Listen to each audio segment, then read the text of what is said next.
ঢকুৱাখনৰ সুনীল গগৈ হত্যাকাণ্ডৰ ৩ মাহ সম্পূৰ্ণ এতিয়াও কোনো সংসূত্ৰ নাই সুনীল গগৈ ফৰেনসিক প্ৰতিবেদনত মৃত প্ৰমাণিত হোৱা জাহাংগীৰ হুছেইনৰ চিহ্নমুণ্ড ওলোৱাটো ব্যৰ্থ হৈছে সিআইডি যোৱা ১ জুনত ঢকুৱাখনৰ হাপটিয়া সেটিয়া গাঁৱত সংঘটিত হোৱা সেই লোমহৰ্ষক হত্যাকাণ্ডৰ ৩ মাহ উকলি যোৱাৰ পিছতো উচিত তদন্তৰ আশাত এতিয়াও অপেক্ষাৰত সুনীল গগৈ পত্নী ৩ মাহ উকলি গ'ল কিন্তু এতিয়ালৈকে কোনো ধৰণৰ সংসূত্ৰ উলিয়াব পৰা নাই সুনীল গগৈ বিশেষকৈ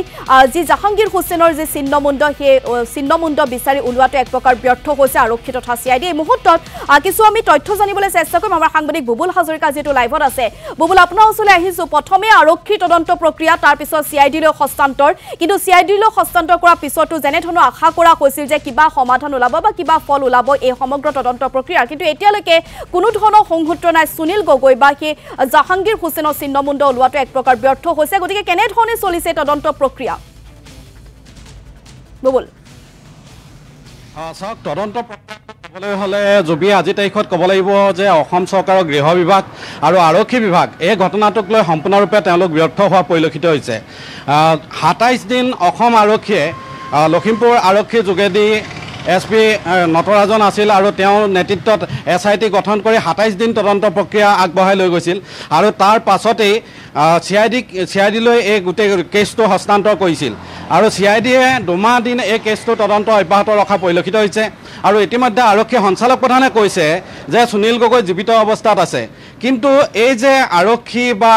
আৰক্ষী সঞ্চালক প্ৰধান সিআইডি তদন্ত আৰক্ষী তদন্ত এছআইটি তদন্ত এইবিলাকক লৈ কিন্তু ৰাইজ আশ্বস্ত হোৱা নাই ডাঙৰ কথাটো হ'ল যে অসমৰ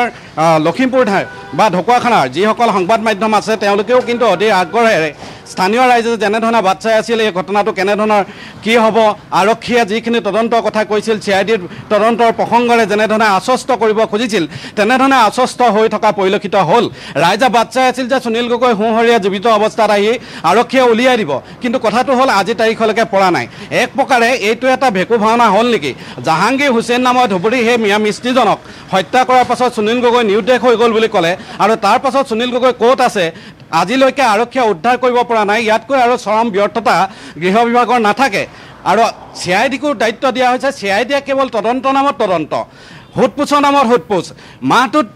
গোটেই এটা মাহ দিন সেই পৰিয়ালটোক তেওঁলোকে সোধা পোছা কৰিলে কোনো ধৰণৰ তথ্য উদ্ঘাটন কৰিবলৈ সক্ষম নহ'ল কাষৰীয়া মানুহক সোধা পোছা কৰিলে তথ্য উদ্ঘাটন নহ'ল ঘৰলৈ বাৰম্বাৰ ফৰেনচিকৰ দল লৈ গৈ তাত বিভিন্ন ধৰণৰ পৰীক্ষা নিৰীক্ষা কৰিলে কোনো ধৰণৰ তথ্য উদ্ঘাটন নহ'ল অৰ্থাৎ ঢাল তৰোৱাল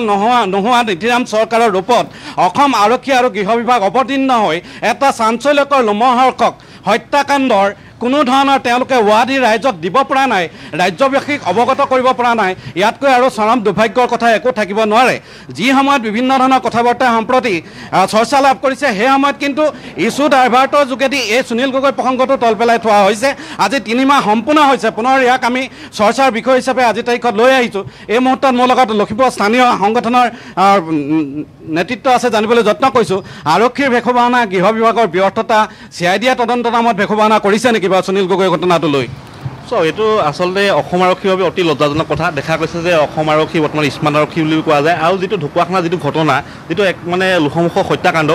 সুনীল গগৈ এতিয়ালৈকে ৩ মাহৰ কোনো খা খবৰ নাই সিআইডিয়ে তদন্ত কৰিয়ে আছে এছআইটি গঠন কৰা হৈছে ইয়াত থকা মানুহ এটা কৰায়ত্ব কৰিবলৈ ইমান চোৰাংচোৱা থাকে ইমান সংহূৰ্ত থাকে তেওঁলোকৰ ইমান ইনপুট থাকে তাৰ পাছত জীয়াই থকা মানুহ এটা কৰায়ত্ব কৰিব নোৱাৰাৰ কাৰণটো কি আচলতে অসম আৰক্ষী ফুফুলা চবটো ওলাই গৈছে যে অসম আৰক্ষী চোৰাংচোৱা বিভাগ কিমান স্মাৰ্ট হয় আচলতে এটা কথা মনত ৰাখিব যে জাহাংগীৰে আপোনাৰ বডিটো পোৱা গ'ল তেখেতৰ ডিঙিটো এতিয়ালৈকে পোৱা নাই আৰু যদি সুনীল গগৈ জীৱিত আছে জীৱিত মানুহজন ধৰোঁতে আজি ৩ মাহ লাগেনে অসম আৰক্ষী আৰু জিপি সিং ডাঙৰীয়া নিজে আহি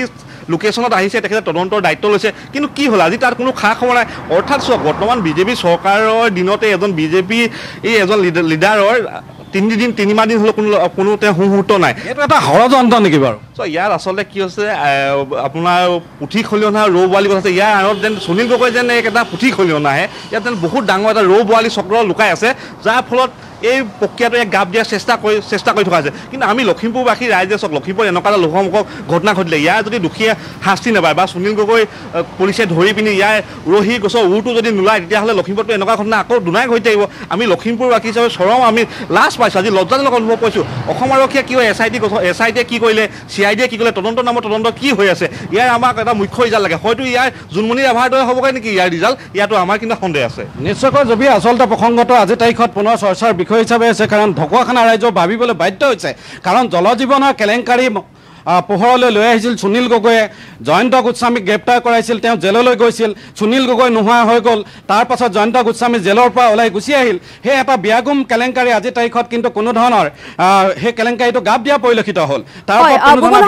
এই মুহূৰ্তত আপোনাক ধন্যবাদ জনাইছোঁ আৰু